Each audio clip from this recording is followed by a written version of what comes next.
നമുക്കൊരു മുൻകാല അനുഭവങ്ങൾ നമ്മുടെ മുന്നിലുള്ളൂ. ഇപ്പോൾ ഇത് വളരെ ആത്മാർത്ഥമായിട്ടല്ലല്ലോ കേന്ദ്ര സർക്കാർ ഇങ്ങനെ പറയുന്നത്. ഇപ്പം ആരുടെയും ഭൂമി തട്ടിയെടുക്കാൻ പാടില്ല, ആരുടെയും അവകാശം ലംഘിക്കപ്പെടാൻ പാടില്ല, പൗരസ്വാതന്ത്ര്യം നിലനിൽക്കണം, ഭരണഘടനാപരമായിട്ട് കൊടുക്കുന്ന പൗരസ്വാതന്ത്ര്യങ്ങൾ നിലനിൽക്കണം, ഇതൊക്കെ കേന്ദ്ര സർക്കാർ പറയുന്നുണ്ട്. പക്ഷേ കേന്ദ്ര സർക്കാരിൻ്റെ ഇരട്ടത്താപ്പ് എന്തുകൊണ്ട് തിരിച്ചറിയുന്നില്ല? ഇപ്പം ഓടി നടന്ന് പ്രതിപക്ഷം ഈ പറയുന്ന രാജ്യത്ത് മുസ്ലിങ്ങൾക്കെതിരെയാണ് കേന്ദ്ര സർക്കാർ നടക്കുന്നു എന്ന് പറഞ്ഞുകൊണ്ട് നടക്കുന്നു എന്നാണ് വിഷ്ണു പറയുന്നത്. ഇപ്പം ഞങ്ങൾ പറയുന്നതാണോ? ഇപ്പോൾ കേന്ദ്ര സർക്കാർ നടപ്പിലാക്കിയ ബഹുഭൂരിപക്ഷം ഭേദഗതികളും നിയമങ്ങളും ആർക്കെതിരെയായിരുന്നു എന്നുള്ളത് പരിശോധിച്ചാൽ പോരെ. ഈ കേന്ദ്ര സർക്കാർ വന്നതിന് ശേഷം ഏത് തരത്തിലുള്ള നിയമങ്ങളാണ് പാസ്സാക്കിയത്? അല്ലെങ്കിൽ ഭക്ഷ്യസുരക്ഷാ ബില്ലാണോ? അല്ലെങ്കിൽ അതുപോലെ തന്നെ റൈറ്റ് ടു ഇൻഫർമേഷൻ അടക്കമുള്ള അല്ലെങ്കിൽ കർഷകരുടെ അവകാശങ്ങൾ സംരക്ഷിക്കുന്ന നിരവധിയായിട്ടുള്ള നിയമങ്ങൾ പാസ്സാക്കിയ ഒരു ഗവൺമെൻറ് മുൻകാലങ്ങളിലുണ്ടായിട്ടുണ്ട്. അത്തരത്തിലുള്ള ഒരു ഭേദഗതിയും അല്ലെങ്കിൽ നിയമങ്ങളുമല്ല ഈ രാജ്യത്ത് BJP കൊണ്ടുവന്നിട്ടുള്ളത്. BJP കൊണ്ടുവന്നത് എന്താണ്? മുസ്ലിം വിരുദ്ധമായ, ന്യൂനപക്ഷ വിരുദ്ധമായിട്ടുള്ള മുത്തലാഖ് അടക്കമുള്ള, NRC അടക്കമുള്ള, പൗരത്വ ഭേദഗതി ബില്ലടക്കമുള്ള, കാശ്മീരിലെ പ്രത്യേക പദവി എടുത്ത് കളഞ്ഞിട്ടുള്ള, ഏക സിവിൽ കോഡ് അടക്കമുള്ള നിയമങ്ങളല്ലേ ഈ രാജ്യത്ത് കൊണ്ടുവന്നിട്ടുള്ളത്. എന്നിട്ട് ഇവിടെ വിഷ്ണു പറയുന്നത് ഇവിടെ അങ്ങ് മദ്രാസിൽ എവിടെയോ ഒരു നോട്ടീസ് കൊടുത്ത് കുറേ ഭൂമികൾ ഒഴിപ്പിക്കാൻ പോകുന്നു എന്ന് പറഞ്ഞുകൊണ്ട് വഖഫ് ബോർഡിലെ ആളുകളെ കളിയാക്കുകയാണ്. ഞാൻ ചോദിക്കട്ടെ, രാജ്യത്ത് നിലനിൽക്കുന്ന ദേവാലയ നിയമം ഉള്ളത് കാര്യം ഈ രാജ്യത്തെ ഹിന്ദുത്വവാദികൾക്ക് വല്ല തിരിച്ചറിവുണ്ടോ? നിങ്ങൾ എന്തിൻ്റെ അടിസ്ഥാനത്തിലാണ് അങ്ങനെയാണെങ്കിൽ ഈ സംഭലിലെ ഷാഹി മസ്ജിദ് പൊളിക്കാൻ തീരുമാനമെടുക്കുന്നത്? എന്തിൻ്റെ അടിസ്ഥാനത്തിലാണ് നിങ്ങൾ ബാബറി മസ്ജിദ് പൊളിക്കാൻ തീരുമാനമെടുത്തത്? ഒരു വിഭജന രാഷ്ട്രീയം നിലനിർത്തുക എന്നുള്ളത് കേന്ദ്ര സർക്കാരിൻ്റെയും BJPയുടെ അജണ്ടയാണ്.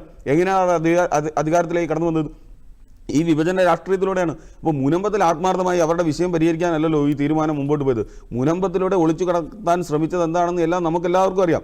ഇപ്പം കുറച്ച് മുമ്പേ പറയുന്ന ഈ രാജ്യത്തെ ആ മണ്ണിൽ ജനിച്ച് ജീവിച്ചവർക്ക് നീതി വേണമെന്നാണ് BJPയുടെ വക്താവ് പറയുന്നത്. ഈ മുനമ്പത്ത് മാത്രമല്ലല്ലോ ആളുകൾ വഴിയാധാരമായത്. നമ്മൾ മണിപ്പൂരിലൊക്കെ കണ്ടതല്ലേ? മണിപ്പൂരിലൊക്കെ സ്വന്തം ഭൂമിയിൽ നിന്നും ആളുകളെ ആട്ടി ഇറക്കി പച്ചയ്ക്ക് കൊന്നത് നമ്മളെല്ലാവരും കണ്ടില്ലേ? എന്തിൻ്റെ പേരിലാണ്? അപ്പോൾ അതുപോലെയൊന്നും മുനമ്പത്ത് കേരളം ഭരിക്കുന്ന അല്ലെങ്കിൽ കേരളത്തിൽ പ്രബുദ്ധരായ ജനങ്ങളുള്ള സംസ്ഥാനമാണ്. അവിടെ അങ്ങനെയൊന്നും മുനമ്പത്ത് ഉണ്ടായിട്ടില്ലല്ലോ. മണിപ്പൂരിലടക്കം ഈ കേന്ദ്ര സർക്കാർ ചെയ്തതെന്താണ്? അവകാശപ്പെട്ട ഭൂമിയിൽ നിന്ന് ആട്ടിയിറക്കുക, കൊല്ലുക. അപ്പം അത്തരത്തിലുള്ള ഞാൻ പറഞ്ഞ എല്ലാ മതസ്വാതന്ത്ര്യത്തെയും എല്ലാ ജനാധിപത്യ ഭരണഘടനാ സ്വാതന്ത്ര്യത്തെയും മാനിച്ചുകൊണ്ട് കേവലം നമുക്ക് എല്ലാവർക്കും അറിയാം, പറയുന്നത് ശരിപോലല്ല. ഈ രാജ്യത്തെ മുഴുവൻ ജനങ്ങൾക്കും ഈ കേന്ദ്ര സർക്കാർ കൊണ്ട് നടക്കുന്ന വർഗീയത എന്താണെന്ന് കൃത്യമായിട്ട് അറിയാം. അത് ഇനി എത്ര തവണ തുറന്നു പറയണമെന്നുള്ളതാണ് ഏറ്റവും അപകടം. ഇത് തന്നെ ഞാൻ ഈ മുനമ്പം വിഷയവുമായി ബന്ധപ്പെട്ട് ഈ ചാനൽ എത്രാമത്തെ ചർച്ചയാണ് വരുന്നത് എന്നതിന് കണക്ക് പോലുമില്ല. അപ്പോൾ ഇത് കൃത്യമായി ഇപ്പോൾ മുനമ്പം വിഷയം പരിഹരിക്കപ്പെട്ടെങ്കിൽ പിന്നെ എന്തിനാണ് നിങ്ങൾ വീണ്ടും ചർച്ച നടത്തുന്നത്? അവർക്ക് ഭൂമി കിട്ടിയെങ്കിൽ എന്തിനാണ് ചർച്ച നടത്തുന്നത്? ഇതൊരു വലിയ സങ്കീർണമായ സാമൂഹികമായിട്ടുള്ള വിഷയമാണ്. ഞാൻ പറഞ്ഞത്, ഇത് നിയമ പോരാട്ടത്തിലൂടെയാണ് ഇത് നേടിയെടുക്കേണ്ടതെങ്കിൽ അത് ഓക്കെ. അതല്ലാതെ അവർക്ക് ഭൂമി കൊടുത്തു എന്ന ഒരു സ്റ്റാറ്റസിൽ ഇത് ഞങ്ങളെല്ലാം പരിഹരിച്ചു എന്ന സ്റ്റാറ്റസിൽ വന്നിറങ്ങിയിട്ട് എവിടെ പരിഹരിച്ചു? ഇപ്പോൾ അവർ പോലും പറയുന്നു, സമരസമിതി പോലും പറയുന്നു, ഒരു വിഭാഗം ആളുകൾ മാത്രമാണ് ഇതിനുവേണ്ടി സഹകരിച്ചത്, അവിടുത്തെ പരിപാടിക്ക് വേണ്ടി സഹകരിച്ചതെന്ന് പറയുമ്പോൾ അവരുടെ നിസ്സഹായത ഉണ്ടല്ലോ, അതിനെ രാഷ്ട്രീയവൽക്കരിക്കുന്ന ഒരു പരിപാടിയിലെ BJP ചെയ്യുന്നത്. ഇപ്പോൾ BJP എന്തെങ്കിലും വലിയ ദേശീയ പോരാട്ടം നടത്തി എന്തെങ്കിലും ഒരു സമര പോരാട്ടത്തിലൂടെ എന്തെങ്കിലും വിജയം കൈവരിച്ചതിൻ്റെ പേരിലാണോ അവിടുത്തെ ആളുകൾ BJPയിലേക്ക് ചേർന്നത്? ഇപ്പോൾ കമ്മ്യൂണിസ്റ്റ് ആണെങ്കിലും കോൺഗ്രസിലാണെങ്കിലും നിരവധിയായിട്ടുള്ള സാധാരണക്കാരുടെ അടിസ്ഥാന അവകാശങ്ങൾക്ക് വേണ്ടി തെരുവിൽ സമരം ചെയ്ത് പോരാട്ടം നടത്തി അങ്ങനെയാണ് ജനങ്ങളെ ഒപ്പം ചേർക്കുന്നത്. ഇവിടെ BJP അങ്ങനെയാണോ അവിടുത്തെ മുനമ്പത്തെ ജനങ്ങളൊപ്പം ചേർത്തത്? BJPയിലേക്ക് മെമ്പർഷിപ്പ് കൊടുത്ത് ആ പാവപ്പെട്ടവരെ കൊണ്ട് കൈയടിപ്പിച്ചത് അങ്ങനെയാണോ?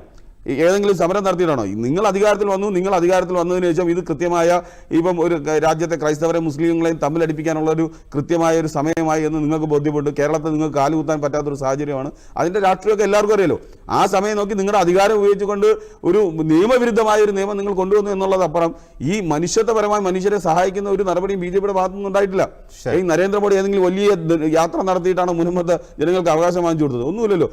ഞാൻ പറയുന്നത് ഇത് നിസ്സാരമായി പരിഹരിക്കാൻ പറ്റുന്ന വിഷയമാണ്. അത് ഞാൻ പറയുന്നത് പോലെ ഒരു സമവായം വഖഫ് ബോർഡുമായി ബന്ധപ്പെട്ട് നടത്തേണ്ടതാണ്.